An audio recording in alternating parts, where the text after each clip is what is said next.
เทรดกราฟ TRX กราฟที่ขึ้นชื่อว่าดีที่สุดในการเทรด Binary Option จะสามารถสร้างกำไรได้บ่เดี๋ยวเรามาเบิ่งคลิปนี้นำกัน ตอนนี้เราอยู่ในหน้ากราฟของ TRX แล้วงบเราเอามาอยู่ที่225เราจะเดินเงินหาออเดอร์ถ้าพลาดหาออเดอร์ก็ถือว่าจบเนาะมา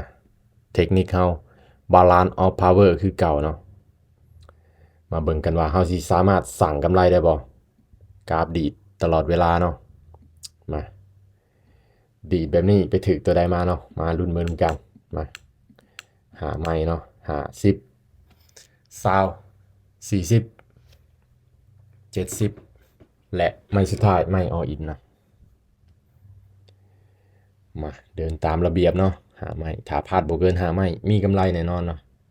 มาเบิ่งกันว่าเทคนิคเราจะสามารถสร้างกำไรได้บ่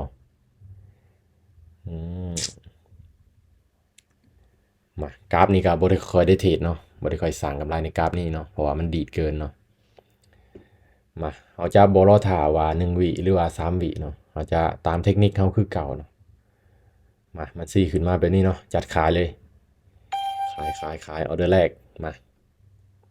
ตั้งเป้าอยู่ที่$25เนาะ$25จะเทรดให้มันขึ้น250เนาะมาลุ้นเบิ่งนำกันออเดอร์นี้เราได้จัดขายลงมาเนาะมากราฟที่ดีที่สุดมาตอนนี้เป็นเขียวเนาะกลับมาลุ้นเบิ่งนำกันเนาะวินาทีสุดท้ายเนาะว่ากราฟนี้มันบ่ได้อยู่นิ่งเนาะเฮงซื้อมาเอาเดี๋ยวนี้2 1ปิดเขียวเนาะออเดอร์แรกก็แหกโค้งเลยเนาะบ่เป็นหยังคูณเงินขึ้นไปคูณเงินเป็น10เนาะ50 20 40 70 150เนาะมาออเดอร์นี้จัดซื้อขึ้นไปเนาะเทคนิค4ลงมาเนาะจัดซื้อขึ้นไปเอาเลยนี่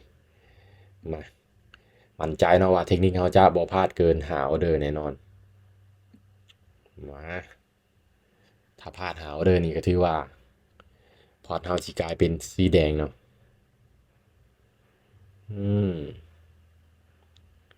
มาลุ้นเหมือนกันเนาะตอนนี้ยังเป็นเขียวน้อยๆอยู่มากราฟนี้มันโปรปิดเสมอเนาะมาอ๋อเดี๋ยวนี้มาเขียว2 1โอเควินมาไปกันต่อเนาะเมื่อเอาวินเอาเดินเงินปกติเนาะนี่ผ่าน1วิน1ไปกันต่อมามันก็ออกสลับแน่ออกคู่แน่เนาะถ้ามันสลับตลอดนี่แน่นอนเนาะยาวแต่สลับเลยมาออเดอร์นี้จัดซื้อขึ้นไปเนาะเทคนิค4ลงมาแบบนี้จัดซื้อขึ้นไปโอ้ดีดวับเลยวิบวับมากราบแบบนี้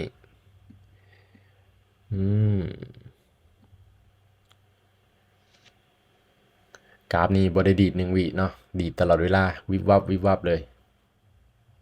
ตอนนี้ยังเป็นเขียวอยู่เนาะ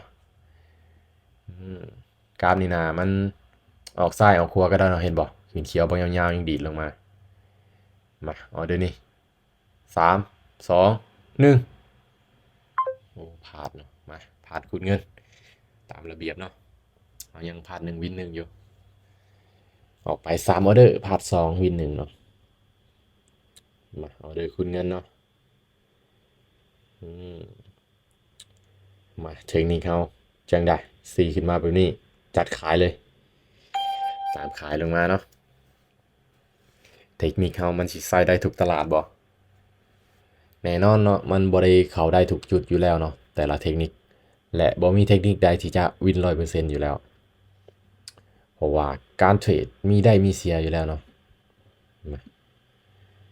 ทุกการลงทุนมีความเสี่ยงใครที่อยากลงทุนทางด้านนี้ควรศึกษาให้ดีๆก่อนเนาะถ้าบ่ศึกษาเราบ่ฮู้หยังเอาเงินฮ้อนมาลงทุนนี่เจ็บหนักเลยเนาะแนะนำให้เป็นเงินเย็นเนาะสำหรับที่จะลงทุนการเทรดนี่เนาะมาจังได้3 2 1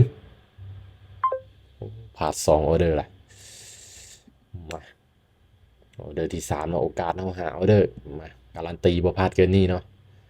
ถ้าพลาดเกินนี้ก็ถือว่าติดลบมาเรายังเชื่อมั่นในเทคนิคอยู่เนาะว่าเทคนิคเฮาจะสามารถสร้างกำไรในตลาดนี้ได้มาจัดซื้อไปเนาะเทคนิค4ลงมาแบบนี้เนาะจัดซื้อไปเลยมาลุ้นเบิ่งนำกันเนาะกราฟดีดมันสิดีดซ้ำได้ตอนนี้เป็นเขียวเนาะเป็นเขียวทายวิมันจะเปลี่ยนใจบ่หรือว่าจะปิดเขียวให้เฮางามๆยังวิบวับวิบวับอยู่ยังตัดสินยังบ่ได้เนาะ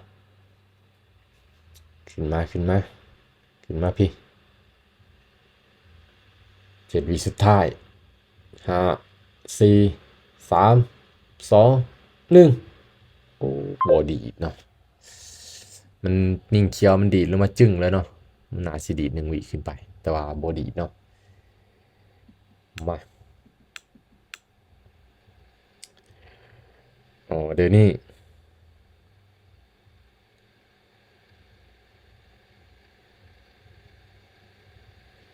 จัดขายลงมาเนาะขายอ๋อเดี๋ยวนี้จัดขายลงมาเนาะมาอ๋อเดี๋ยวที่4เนาะโอ้คูณเงินผิดบ่เนาะมาลุ้นเบิ่งนำกันถ้าว่าออเดอร์ที่4ออเดอร์นี้จะเป็นออเดอร์สุดท้ายเนาะออเดอร์นี้จะเป็นปึ๊บเลยเนาะมาออเดอร์นี้จังได้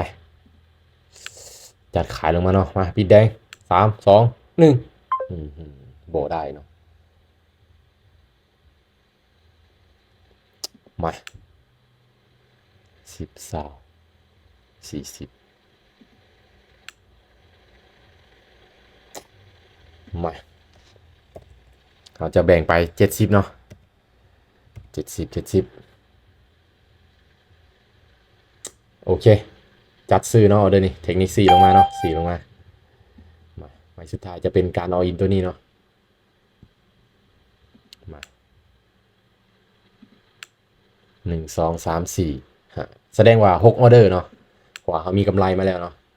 มา6ออเดอร์ก็เป็นการดีเนาะมาออเดอร์นี้ว่าจังได้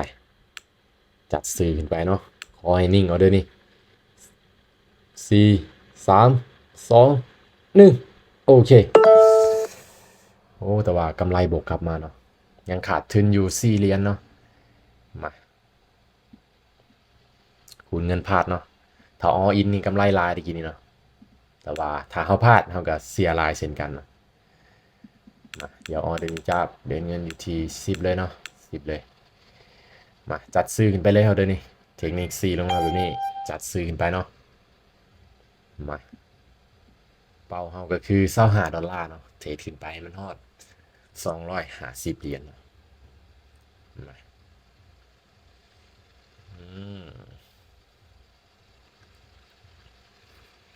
มาลุ้นมาดมกันเนาะตอนนี้ยังการันตีบ่ได้เนาะ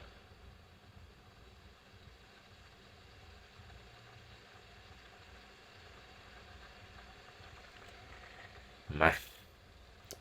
จังได้เอาเลยนี่2 1โอเควินเหลืออีก$20เนาะมาอาจจะไป10 เซนต์9 เซนต์เคยว่าแรกๆเขาไปหาเนาะแต่ว่าเขาคูณเงินผิดเนาะเขาจะไป10เนาะมาต้องฮอดเป้าแล้วล่ะจังหวะนี้มาอ๋อเดี๋ยวนี้เทคนิคจังได้สีลงเนาะมาจัดซื้อขึ้นไปเลยจัดซื้อขึ้นไปเนาะมา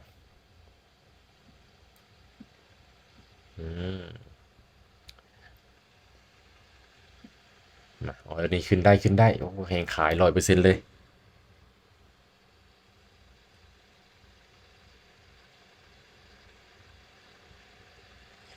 ป๊อดลงมายาวขนาดนี้มาทุกอย่างเป็นไปได้เนาะกราฟนี้เนาะ4 3 2โอ้โหนิ่งได้เนาะนิ่งได้มาคูณเงินตามระเบียบเนาะ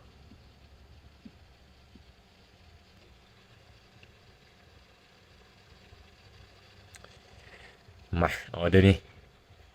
จังได้เทคนิคเอาbalance of power มาจัดขายเลยเอาเดี๋ยวนี้ตามขายลงมาเนาะมาอืมมาถาดสลับเฮาวินงามๆถ้าออกตามสีเฮาพลาดเนาะมาเฮาหับความเสี่ยงได้เฮาจัดไปเลยเนาะมาลุ้นบรรยากาศเอาเดี๋ยวนี้อือมา10 วิสุดท้าย8 7 6 5 4 3 2 1โอเควินมาไปกันต่อเนาะยังบ่ฮอดเป้าเถื่อถือว่าเทรดเอากำไรยากเนาะแต่ว่าคูณเงินพลาดน้อยหนึงเนาะถ้าคูณเงินบ่พลาดมีกำไรแน่นอนเนาะกำไรเกินเป้าอีกเนาะมาเดี๋ยวนี้จะจัดขายลงมาเนาะเทคนิค4ขึ้นไปแบบนี้มาเอาคูณเงินว่าสิคูณเงินได้หาไม่เนาะแต่ว่าเอาคูณเงินได้6มาจัดไปมาเดี๋ยวนี้มารุ่นเบอร์น้ำกันเราจัดขายลงมาเนาะมาแห่งซื้อ100%เลยมาแต่ว่าทุกอย่างเป็นไปได้เนาะจะออกเขียวหรือออกแดงครับนี่7 วิสุดท้าย3 2 1โอเควินมาโอ้อีก1เหรียญเนาะอีก1เหรียญที่จริงก็ยุดได้แล้วเนาะเพราะว่าอีก1เหรียญเท่านั้นเนาะมาแถมอีกด้วยหนึ่งมาไปหาเหรียญพอเนาะว่ากำไรเฮาสอดเป่าแล้วเนาะอีก1เหรียญเท่านั้นมาที่จริงก็ยุดได้เนาะยุดได้มาจัดขายเลยเอาด้วยนี่เทคนิค4ขึ้นมาแบบนี้เนาะจัดขายเลยมาถ้าวินก็ถือว่าเกินเป้าเนาะเกินเป้ามาหน่อยนึงถ้าบ่วินจะคูณเงินไปอีกเนาะที่จริงก็สามารถยุดได้แล้วเนาะว่าอีกเหรียญเดียวเท่านั้นมาแต่ก็ไม่แถมเนาะไม่แถมมาขอให้ปิดแดงงามๆเนาะเดี๋ยวนี้10 วิสุดท้ายจังได้แดง4 3 2 1โอ้โหปิดเขียวเนาะมาคูณเงินวินไม่ได้ยุดไม่นั่นเนาะวินสูงสุด2ออเดอร์เนาะพาดสูงสุด4ออเดอร์เลยมาออเดอร์นี้เทคนิคเฮามาจัดซื้อขึ้นไปเลย4ลงมาแบบนี้เนาะจัดซื้อขึ้นไปมาลุ้นมันนำกันพับมาปิดแดงเนาะมาออเดอร์นี้ต้องสลับเขียวแล้วล่ะลงมาแล้วขึ้นไปมาตัดสินยังบ่ได้เนาะตอนนี้เพราะว่าวินาทีสุดท้ายมีผลเนาะมาจังใดก็เขียวเดี๋ยวนี้เขียวอย่าเผาขึ้นมาไหมโอ้ยเสียงสูงแล้วเนาะตลาดนี้ปึ๊บโอเคงามเนาะกำไรหา13จ้ำหาเนาะนี่เทรดในกราฟของ TRX เนาะ TRX มาเบิ่งประวัติกันก่อนเลยเอาออกไป1 2 3 4 5 6 7 8